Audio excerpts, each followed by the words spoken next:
حضرت ابو نور علیہ رحمہ نے لکھا ہے، فرماتے ہیں محمود غزنوی کا دور تھا تو ایک آدمی محمود غزنوی کے پاس نا اپنا کیس لے کے آیا، مدعی بن کے آیا۔ اس نے کہا بادشاہ میرا کیس بڑا نرالا ہے۔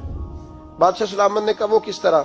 کہنے لگا یہ میرے پاس ایک تھیلی ہے، میں نہ سفر پہ جانے لگا تو یہ تھیلی پوری ہیروں کی بھری ہوئی، فلاں علاقے کے جو قاضی صاحب ہے نا، میں جاتی دفعہ میں کہیں سفر پہ جا رہا تھا تو میں ان کے پاس چھوڑ گیا کہ رستہ لمبا ہے، کہیں کوئی مجھ سے چھین نہ لے، ہیروں کی بھری ہوئی تھی۔ کچھ دنوں کے بعد میں واپس آیا ہوں، قاضی صاحب نے مجھے تھیلی واپس کی ہے تو اس میں ہیروں کی بجائے کھوٹے سکے نکلے۔ اب میں نے قاضی صاحب سے کہا ہے تو قاضی صاحب تو میرے گریبان تک آتے ہیں، وہ کہتے ہیں بتا کہیں سے پھٹی ہے، کھلی ہے؟ وہ جس طرح ٹانکے لگا کے تو نے سی تھی اسی طرح لگے ہوئے ہیں کہ نہیں؟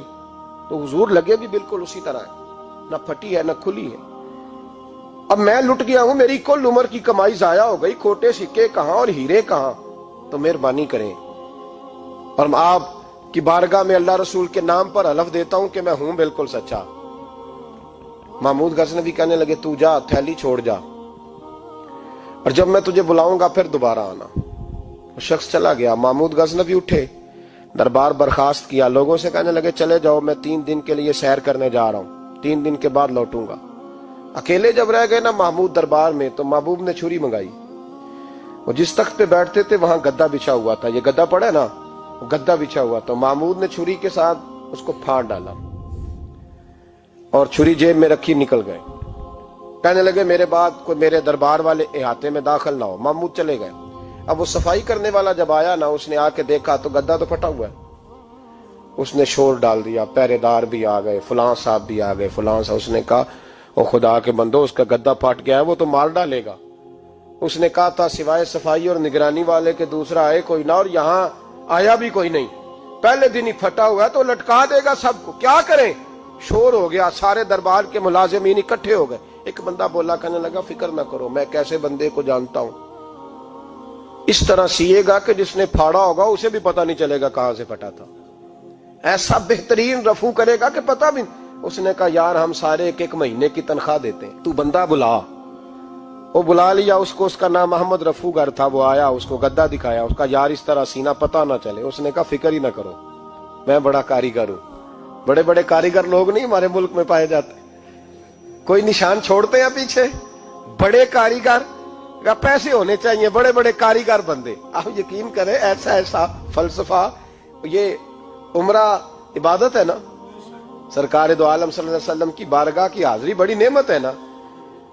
تو سعودی گورنمنٹ نے پابندی لگا دی، خیر ان کی بھی زیادتی ہے، اس طرح کی پابندیاں شریعت اسلامیہ میں جائز نہیں۔ اللہ کے گھر مسلمان جب چاہے جا سکتا ہے، لیکن وہ کہتے ہیں جی 2000 ریال دے جس نے 2 سال بعد بھی آنا ہے۔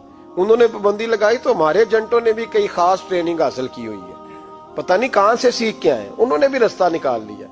ایک صاحب سے میں نے کہا کہ جناب وہ 2000 ریال لگ گیا تو کیا کرنا ہے؟ کہنے کوئی مسئلہ نہیں، پاسپورٹ نواں بنوا لو، گنجائش ہے، یعنی ہر شے کا حل ہے۔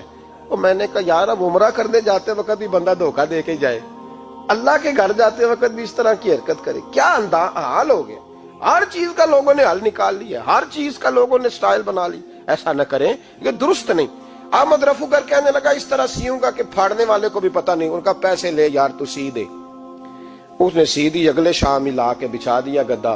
تیسرے دن بادشاہ سلامت آئے، آ کے پہلی نظر گدے پہ ڈالی۔ اس نے بلایا سب ملازمین کو، کہا کس نے سیا ہے؟ کہا جناب کیا ہوا؟ کہا یہ پھٹا ہوا تھا۔ کس نے؟ کہا نہیں پھٹا ہی نہیں۔ وہ کہنے لگے بنو بات، میں خود پھاڑ کے گیا تھا، تو بتاؤ صحیح سیا کس نے ہے؟ کہا جناب آپ پھاڑ کے گئے تھے تو بتایا کیوں نہیں؟ فرمانے لگے اسی لیے تو بتایا نہیں تھا کہ تم خود تحقیق کر لو، بلاؤ بتاؤ سیا کس نے۔ تو بلا لیا، احمد رفو گر آ گیا۔ اس کو جب بلا کے سامنے بادشاہ کھڑا کیا، کہا بھئی تو نے سیا ہے؟ کہنے لگا حضور آپ کے سارے ملازم کٹھے ہو کے آئے تھے، میری غلطی کوئی نہیں۔ کہا نہیں یار تو بڑا کاریگر ہے، میں نے اپنے ہاتھ سے پھاڑا تھا پر مجھے بھی نہیں پتا چل رہا کہاں سے پھٹا تھا۔ اچھا یہ بتا یہ تھیلی جو ہے یہ بھی تو نے سی تھی؟ اس نے کہا جی آپ کے خادم کا ہی کارنامہ ہے، وہ فلانے علاقے کے قاضی صاحب آئے تھے، اس میں سے ہیرے نکال کے تو کھوٹے سکے بھرے تھے، تو مجھے بھی تھوڑا سا حصہ ملا تھا۔ محمود نے سارے گواہ بھی اکٹھے کر لیے، ثبوت بھی اکٹھے کر لیے۔ پھر قاضی کو بلایا، پہلے سارے ثبوت اور گواہ کیس حل کر لیا، پھر سارے